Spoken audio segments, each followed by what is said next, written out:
Are you traveling this summer or any time of the year for that matter?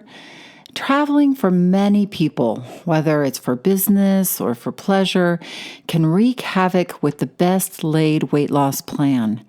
Never fear. In this week's Thin Thinking episode, I'm going to walk you through some powerful thin thinking techniques for keeping yourself on track with your goals during your vacay, while at the same time really discovering the joy of letting loose and relaxing from the inside out rather than relying on the food and drink to do it for you. So put those sunglasses on and come on in.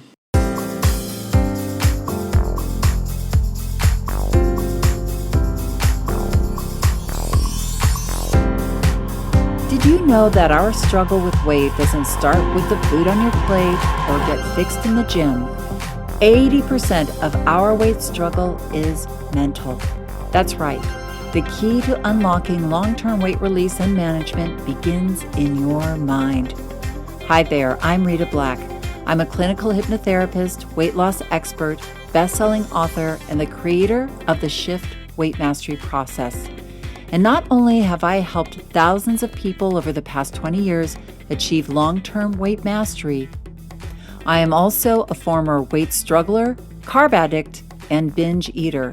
And after 2 decades of failed diets and fad weight loss programs, I lost 40 pounds with the help of hypnosis. Not only did I release all that weight, I have kept it off for 25 years. Enter the Thin Thinking podcast, where you too will learn how to remove the mental roadblocks that keep you struggling. I'll give you the thin thinking tools, skills, and insights to help you develop the mindset you need, not only to achieve your ideal weight, but to stay there long term and live your best life. Sound good? Let's get started. Welcome and buongiorno, everybody. Come on in. I am practicing a little Italian, or what little Italian I know, because this week, God willing, flights don't get canceled and all that stuff. My husband and son are going with me to Tuscany for 4 days, and then we're joining my daughter in England for a wedding. So it's going to be a bit crazy with traveling and just, getting out a passport. I haven't done that in a really, really long time. And I'm determined to make Tuscany. So just you wait, because I will look forward to, at some point, sharing with you what I did or how I made it through my vacation in Italy. I am super excited because we got our hotel in Tuscany for free. Because we didn't go anywhere for 2 years, had accumulated so many points. And I'm sure a lot of you are doing the same this summer. It seems like I have to laugh so hard because a few of my friends who have not traveled, like I said, like myself, in many, many years, I said, "Oh, where are you going this summer?" "Oh, we're going to Italy." So I think part of my neighborhood is going to be in Italy. But anyway, so this got me to thinking about you all and thinking, whether you're going away, like far away like me, or camping or spending the night at Granny's house, travel can be challenging. Last year, I made a podcast before we went away to Buffalo. A little less glamorous than Italy, yes, but I still needed to use my thin thinking travel tools. And so I laid them all out here, and I stand by them still. So every summer is different, and I'm offering it to you to either listen again. If you listened last year, you'll get it on a much deeper level for whatever vacation you're going on this year. And if this is your first time listening, well, yippee. I think you're really going to enjoy this episode. We go away with such good intentions, and they all fall apart so quickly. So listen to this episode and think about applying these tools this summer. Also, I am offering you a coupon code for $5 off my travel coaching and hypnosis download in the Shift store. People love this for travel, and it's something that they can take and listen to while they're away, and it's super effective for staying on track. So check it out. In the show notes, there'll be a link to the store and the coupon code. So now let's hop on the train for this week's episode. Let's face it, something happens in our minds the second we start a holiday or a vacation, right? There's just this little thing that goes off in our brain, that little dopamine center in our brain starts firing away. Reward, let's party, let's let down our hair. And usually for most of us, that means food, and more food and food. And then did I mention drinks? Oh, waiter, come over here. We need another one. And look, I'm the first to say, enjoy your vacation and have a good time. But as you know, and I know, a good time can quickly go south when we overindulge and then we feel guilty and then we throw all caution to the wind. I'll be good when I get home. That's what we say. But the problem is, the rest of the vacation is spent thinking about the next food event or feeling overstuffed and woozy and chaotic and just feeling bad. I can remember many vacations, just missing the entire vacation, just feeling sick to my stomach, like I was overeating. Then my brain got into this thing like, where's my next meal? Where's my next treat? And just completely missing out on feeling good during the vacation when I'd worked so hard to go on the vacation. I can't tell you how many vacations I went on that I was just looking forward to being in this different place, enjoying the culture, the music, the atmosphere, and ended up in a food frenzy, hardly absorbing the place that I was in a carb coma, then anxious and mad with myself, and not even feeling like I was on a vacation, but I was in this like food-laden torture chamber that I couldn't climb out of. I remember one time, oh my gosh, I was in New Orleans with my husband, and it was early in our marriage, and we were there for a friend's wedding, and this is what's so sad. It was a very good friend's wedding. And, if you ask me now, like, what happened at that wedding, where was it, what was the reception like, I couldn't even tell you, because I was just, all of my memories of that vacation are food. And I remember the beignets from Café du Monde. I remember the coffee. I remember walking down whatever that Rue du, in the French Quarter, the Rue du La, I can't remember the name, with a hurricane glass in my hand, wandering around, wanting more food, looking for the next food event.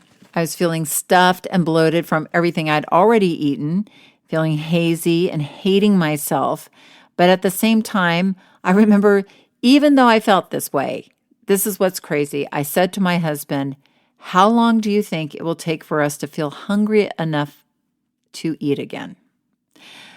That's right. We were just literally eating and then waiting for enough space in our stomach to happen so that we could eat again. That was crazy. So since then, I went through my shift and I have maintained a 40-pound weight release for 25 years, and travel is a completely different experience. But I had to learn to work with my mind and not work against it while preparing for my trip and during my trip, and yes, even after my trip.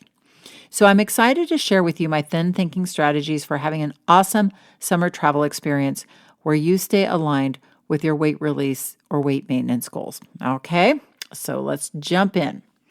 So first of all, you must plan for success.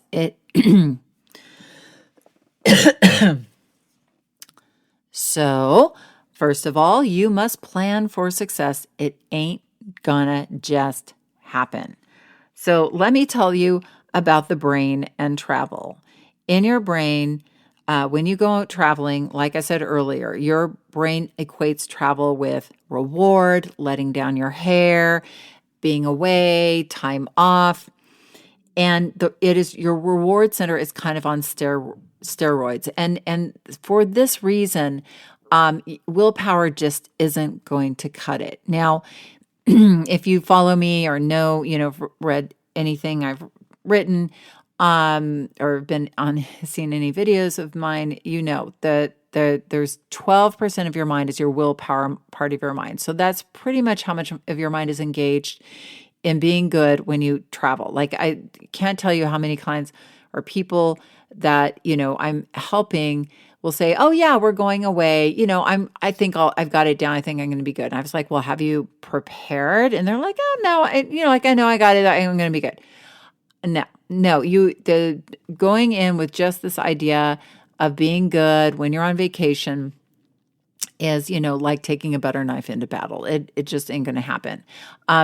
Because the other 88% of your brain is wired for just the same outcome that you've ever had when you've gone traveling. And if you're somebody who overeats and gets off track when you travel, then chances are your brain is pretty much wired to rinse and repeat that scenario. First of all, we have our travel identity in our subconscious mind, and our identity is like, I'm somebody who goes on away and loves to eat and drink and overdo things. And then we have our habits, a habit of, getting there the first night and getting a great bottle of wine and going out and finding that place to eat, or, going down the main boulevard. I remember working in a tourist town one summer. I worked in Gatlinburg, Tennessee, in the Smoky Mountains. And, a lot of tourist towns are the same. They've got the fudge shop. They've got the caramel apples. They've got the funnel cakes. Most of these places are just pumping out the sugar-laden products or the refined carbs, just walking down the street, waiting for you to go and quote unquote, have a good time and vacation, saltwater taffy, all those things. So we have the habits of eating or overeating and our favorites and our beliefs, like it's hard, everybody else is having a good time. If I don't eat that, if I don't eat, how many times have I heard, like, I need to eat that local food in order to have felt like I was there, right? So we have a lot of resistance and subconscious conditioning that's working against us when we go away. So here's some things that you want to start to do to get, that 88% working with your 12%. One thing would be to create a powerful vision of how you want to come home feeling. Again, we go into our vacation just thinking, well, I'm going to try to be good and be healthy, but you don't really, what you're doing when you engage a vision of how you want to feel coming home on that plane or on that train or in that car is you want to feel as light and lean as you did when you left, or, you want to feel sort of the same or even lighter than when you left, right? You want to feel better. I remember many plane rides when I struggled with my weight, leaving the, on the plane going out and then coming back feeling like I'm 3 inches wider and my belly's 2 inches bigger, when I put the strap over my waist, right? So something that was a very powerful tool that I began to engage was that feeling of when I was in the plane or in the car driving to where the holiday was, that I really felt how that felt, because that's a very visceral feeling, that feeling of being in a seat. And I kind of imprinted that, and I would hold that in my mind. And every day when I woke up, I would say, I'm going to go home feeling that same way in the plane seat or in the car seat on the way home. And what that does is it engages your imagination, and that feeling, though, that feeling and that emotion of that feeling confident and good and light really engages your reticular activation system that filters out all those other lower level impulses. I've got to eat the saltwater taffy, but no, I want to go home feeling awesome. So what are the actions that I need to do to align with that? So that is one thing that you can do. Another thing that you can do is create your mission and value for the trip. So what I mean by that is, and I know that might sound like kind of a little crazy, but what I mean by that is when we go on vacation, again, if we're more prone to go on vacations and think about the food and think about like, oh, where are we going to eat and what are we going to do? That's where our brain is going to go, right? And a lot of times, so for instance, I'm going to be going to Buffalo with my family, Buffalo, New York, with my family, with my husband, with my children, and we are going to meet my mother-in-law and my sister-in-law there, and they are coming up from Florida. So we're all meeting at a Airbnb. And my husband is originally from Buffalo. So he's originally from England, actually. And he grew up until he was like 7 years old. And then his family, his father was a doctor in England, and they were recruited in the United States in 1967. They were recruiting doctors from England because there weren't enough doctors, I guess, out in the sticks in New York or in various states. So they were recruiting doctors. So my husband's family moved. He was about 7 at the time, and he had this cute little British accent. And then the first day at school, the boys, the tough boys from Buffalo, they were like, "You sound like a pansy," and they beat him up. And then the next day he came to school and he had a perfect American accent. So if you ever meet my husband, he speaks like an American, but he's really a Brit, and he does sometimes sound like a Brit if he has just a little too much to drink. So, and definitely when we lived there in England for a few years, he sounded more English. But I digress. So getting back to Buffalo, so we're going to go there, and I have never been to Buffalo before, and you might be thinking, why are you going to Buffalo on a vacation? But this is like the first time I've been to the place where my husband grew up, and I'm really looking forward to that. And what I am focusing on, my mission for this trip is to be of service. It's my husband's mother's birthday. And we haven't seen them in a year and a half since COVID. So she's so healthy. I mean, she's doing really well. She's going to be 86 years old. Can you believe that? 86 years old. She still plays tennis. She's amazing. I really want to connect with her and my sister-in-law and my children. And I'm really thinking about the deeper experiences that I would love to create, to go on walks with them and to be out in nature and to explore historic Buffalo downtown. And so there's what I'm doing by thinking about that ahead of time, like what are the deeper moments and the mission of my trip with regards to the people I'm going to be connecting with regards to the place that I'm going to be. I'm guiding my brain into before we even go there, to be focusing on something deeper and different than just the food. Because believe me, now I don't know about you, but when I do this, I have a deeper experience because I've already prepped my brain for it and gotten my brain excited about those deeper experiences. Otherwise, I might just show up on the first night, get a glass of wine, start eating, and think, well, what's for breakfast tomorrow? And it could be very easy to devolve. It's not to say that I wouldn't be doing things. Of course, we would be doing touristy things and fun things as well. But I am guiding myself. Those are going to be that's going to be my guiding vision and my guiding mission for our trip, and to be healthy and light and stay connected so that I can truly enjoy those deeper moments. Because since I've shifted and traveled, it's amazing how much more truly present I am if I'm not thinking about food all the time or my weight or feeling bad about myself, and how many more magical moments I get to experience while I'm away or in a different place. All right, so I'm focusing on that mission. So that's something else you can do. The other thing you can do before you go is to plan. They say location.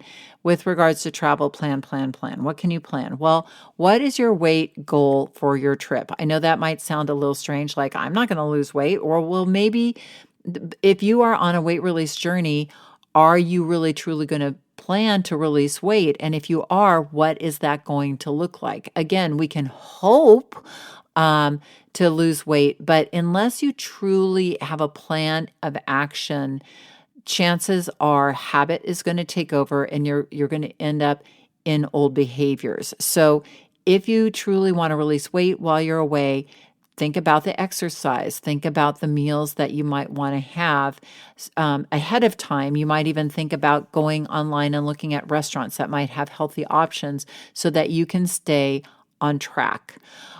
Maybe you want to just take a break and not gain weight while you're away, but you want to maintain your weight and loosen the grip a little bit. That's a perfect option as well. Then you just want to think about what is enough for you, like what is going to be that is going to, maintaining is going to mean that you're going to still stay mindful and not go crazy off the rails. Because when we struggle with our weight, we usually have two modes. We have good and bad, on or off, all or nothing, right? And in order for you to really stay centered in your travel plans, you need to stay centered and connected to yourself and your food choices. It doesn't mean you have to think about it all the time, but it just means that if you're not chicken and broccoli, you want to do just a little preparation in your mind for like what is enough. Now, here are some things that you can do to help you. You can have booze boundaries, right? Like you can think about like, well, how much is enough for me while I'm drinking and I'm away? Maybe one drink a day, maybe 2 drinks a day. And it might depend on if you're exercising or not. Is this a place where you're going to get a lot of walking in? Or is this exercise something that you're going to have to fit into your day around the other activities that you're doing, like get up and go for a walk in the morning, or if you're at a hotel, use their gym. You want to have a plan in mind. If you don't have a plan, the world has one for you, and it isn't going to be a slimming one with regards to your vacation. So think about alcohol and think about like, how much alcohol do I need to have to truly let down my hair and have a good time? And the answer usually is not that much.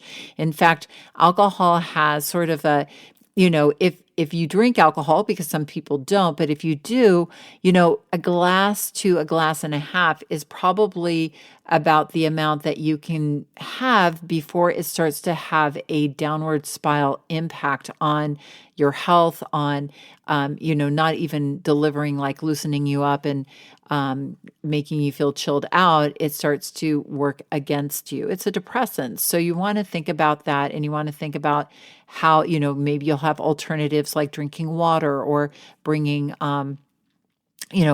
some healthier options with you. The same thing with treats. Like, are you going to bring some treats from home that that you can eat, like maybe some protein bars or some low carbohydrate treats if that's your thing?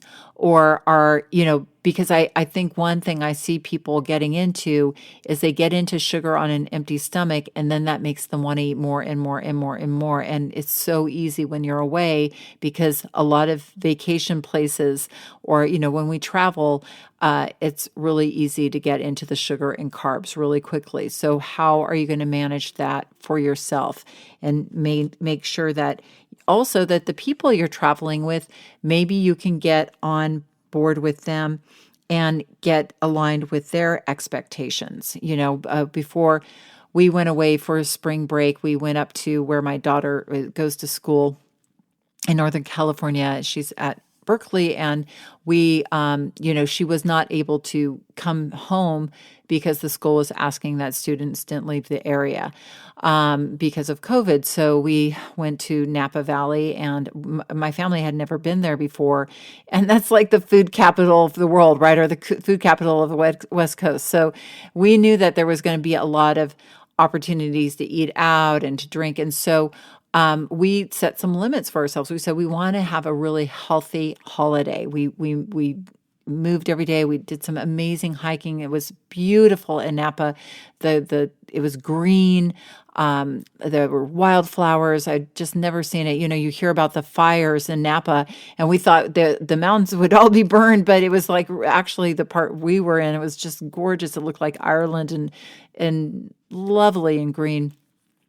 And we really set limits, like with bread at dinner. I didn't choose to have bread, but my kids were like, we don't want to eat too much bread. If the waiter asked us for more, we said no, thank you.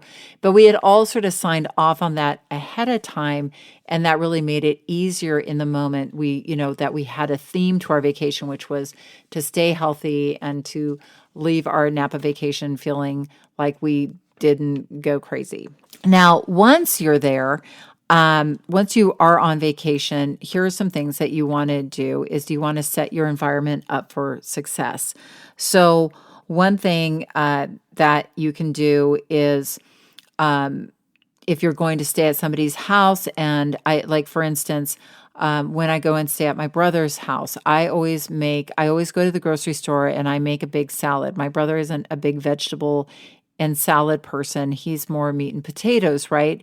And he loves to cook big old meals.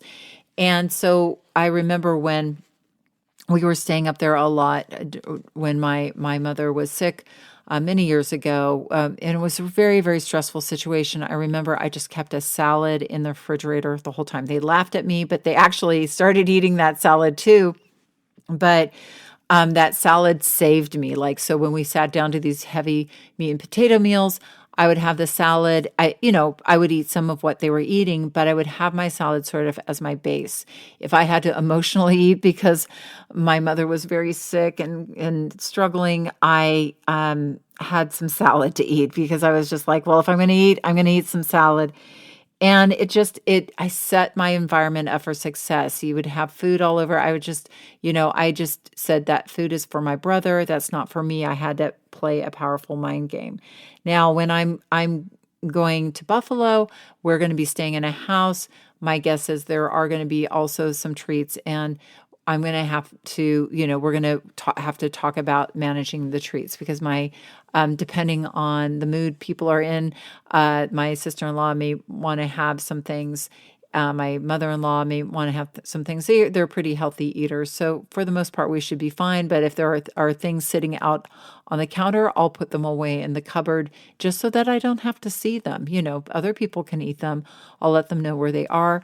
But it usually helps to, have signed off and say, hey, you guys, these things are a bit of a temptation for me. So can we put them, in the cupboard and you guys know that they're there, or in the pantry, they're in there and I don't have to look at them. So really, bring things into your environment that are going to work for you and get the things out or hidden that aren't. I had a client who was in a similar situation where she was staying with her family, and her family loved tortilla chips and salsa. Every night they would sit and have drinks and tortilla chips and salsa. And she thought through and she brought in carrots and celery, and maybe that sounds a little too healthy for you, but she loved it. It ended up and everybody ended up eating the carrots and celery instead of the tortilla chips. So often it will work for you if you make the healthier choice, but you just have to bring that stuff in. And talk to your inner coach every day. Like, sit down and have a meeting every morning. How are we going to be healthy today? Have that vision of you leaving that vacation feeling light and lean. Protect your blood sugar, meaning try to eat protein at your meals or as a snack so that you keep stabilized. Eating sugar or refined carbs on an empty stomach is going to spike your blood sugar. You're going to crash. You're going to feel hungrier, more susceptible to overeat. Reinforce the support while you're away. Keep reminding your guys like, oh, how are we going to move today, you guys? What are we going to do for exercise? Will somebody walk with me after dinner? You be the person of, the health leader.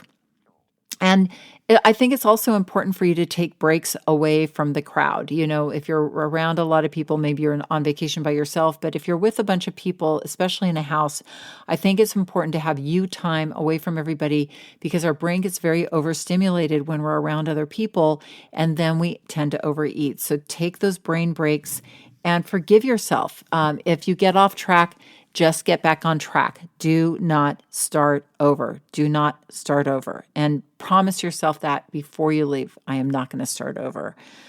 When you get back home from your vacation, it's also going to help you, especially as you are mastering your weight, is to really look at what worked for you and what didn't. There'll probably be things that you did that really worked very well, I think it's important for you to go, oh, that worked well. Let me do that again next time. And then there will probably be things that didn't go well. And you can expect that things aren't going to go perfectly. That's okay.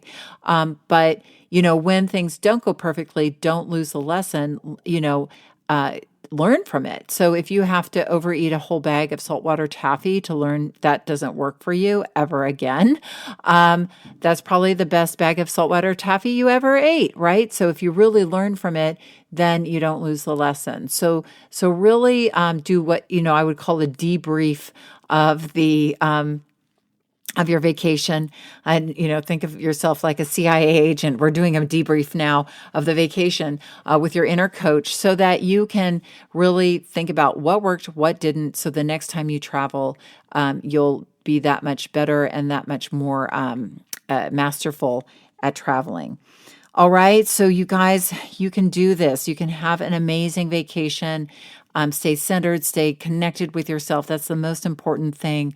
Have a terrific time, have magical moments, and not get off track and feel regretful. All right. Well, I hope that you enjoyed this week's episode and got some really good tools for your travels this summer. And I hope wherever you are traveling, you are safe and sound and enjoy yourself thoroughly. And I hope that those techniques that we talked, the thin thinking techniques that we walked through, give you that ability to just stay focused and on track. And just to remind you as well, grab that travel coaching and download hypnosis session. I think you really would like it. The link is in the show notes, and there's a coupon code for $5 off. Like I said, it's something you can listen to every night while you're away to keep your mind focused, because as we all know, our mind does like to go astray while we are away. So have an amazing week. And remember that the key, and probably the only key to unlocking the door of the weight struggle, is inside you. So keep listening and find it. Thanks for listening to the Thin Thinking Podcast. Did that episode go by way too fast for you? If so, and you want to dive deeper into the mindset of long-term weight release, head on over to www.shiftweightmastery.com. That's www.shiftweightmastery.com, where you'll find numerous tools and resources to help you unlock your mind for permanent weight release, tips, strategies, and more. And be sure to check the show notes to learn more about my book, From Fat to Thin Thinking, Unlock Your Mind for Permanent Weight Loss, and to learn how to subscribe to the podcast so that you never miss an episode.